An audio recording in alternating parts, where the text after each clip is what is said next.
Andri, þetta sem sagt vinnustofa Thors, þessi kosmos hans, eins og þú talar í bókinni.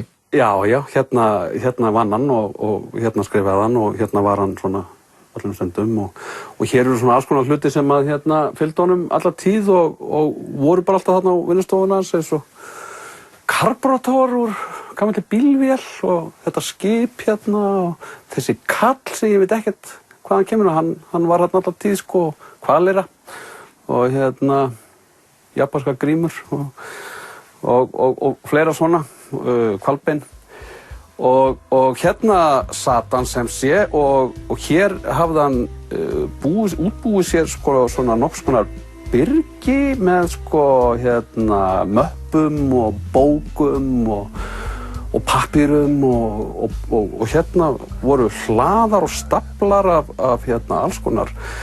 alls konar efni sem hann vildi geta gripið til og svo var gott að geta gripið til penna af ýmsu tagi.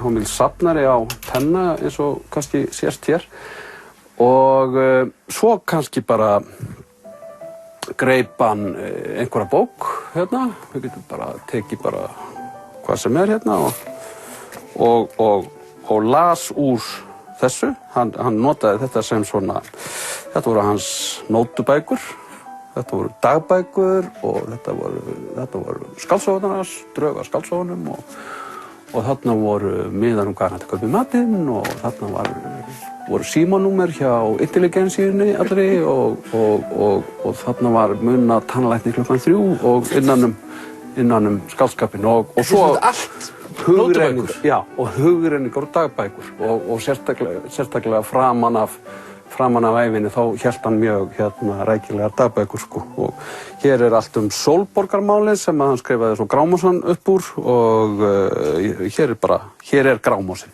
Þetta er Grámós. En segðu mér, hvernig nú að skrifa bók pabba sinn? Það mjög gefandi og skemmtilegt og erfitt og skrítið.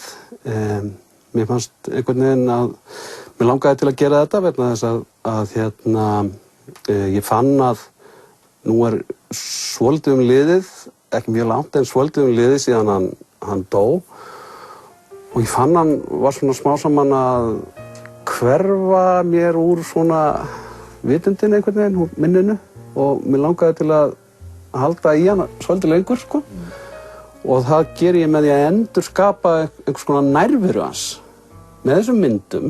Það sem ég gerði var að ég tók myndir, skannaði inn alveg fullt af myndu sem ég fann hérna inni og svo tók ég mynd og skrifaði út frá henni svona hugleiðingu, minningu eða bara analýsu á myndinni. Alltaf gaman að skrifa kringum ljósmyndir sko og mig einhvern veginn langaði til þess að endurskapa hann í huga mér. Hafa hann dálítið lengur hjá mér sko. En þú segir nú líka frá því að það hafi stundum verið erfitt að vera sonur Thors. Þú hefur jafnvel viljað heita Guðmundur Vilhjálmsson.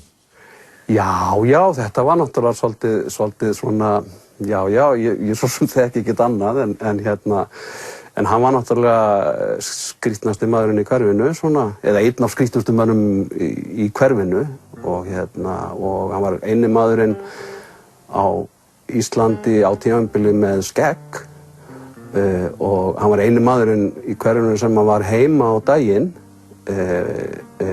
og kom ekki klukkan 6 úr strætó með einhverja skjálatösku eins og allir hinir gerðu og þannig að og hann bað út höndunum þegar hann talaði og hann hafði mjög ögrandi fas og ögrandi skoðanir sem hann lá aldrei á heldur bara sagði fullum fetum og hann baðst aldrei afsökunar á tilveru sinni og sjálfum sér og hvernig hann var síður en svo og það náttúrulega kom fyrir að maður var svona lítill talsmaður Thors Vilhjálmssonar í heiminum, í skólanum eða bara förnum vegi og þurfti að svara fyrir eitthvað sem hann hafði sagt eða gert en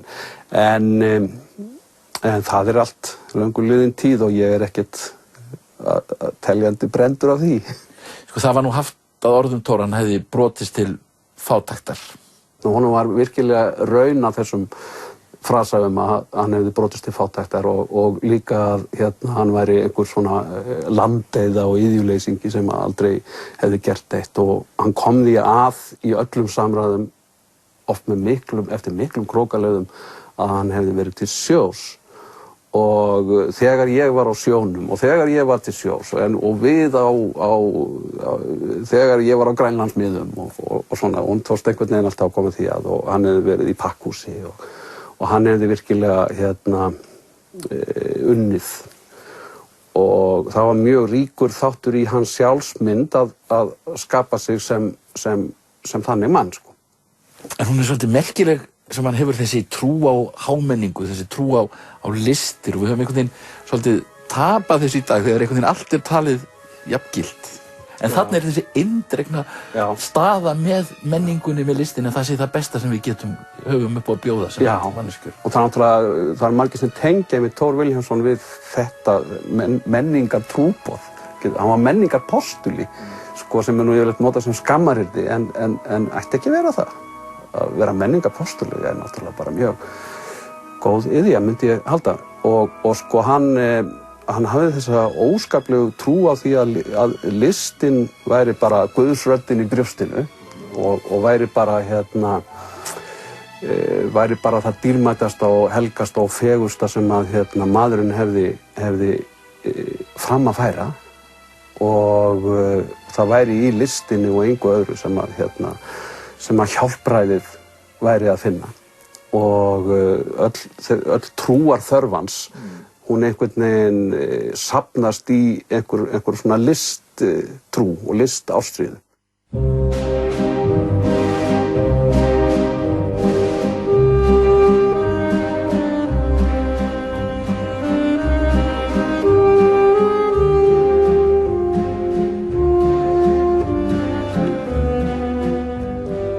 Svo hefur hann líka þessa alþýðlegu hlið sem að birtist meðal annars í þessari Kraftadellu.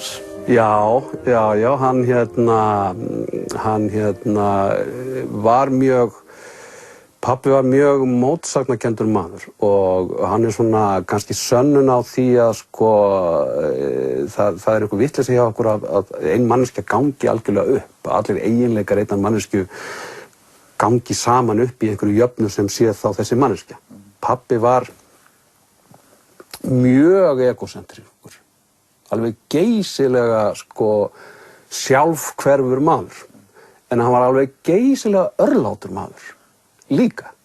Hann var mjög stór í því að sko taka eftir öðrum og gefa öðrum athygli og pláss og hlusta á aðra. Það var hringjandi hér fólk nætur sko, og hann var að tala það ofan að því að fremja sjálfsmorð og gat gefið alveg endalaust af sjálfum sér, en var líka leið alveg ábúðslega sjálfhverfur, og þetta er náttúrulega tveir eiginleikar sem gangi ekki alveg upp saman, en gerðu það í hans persónu.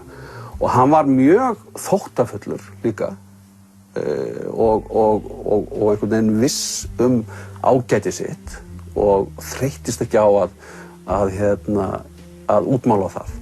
Og hann meinti það. Þetta var ekki neitt svona uppgerðar, þetta var ekkert leikrit. Honum bara fannst hann bara vera afburðamaður. En hann var líka ofsalega alþýðlegur. Og ég sagði stundum sko við hann, munurinn á mér og þér sá að ég er ekki alþýðlegur, ég er bara alþýðu maður. Og þess vegna þarf ég ekki að vera alþýðlegur við fólk. Þess vegna er ég svona mikil dultur.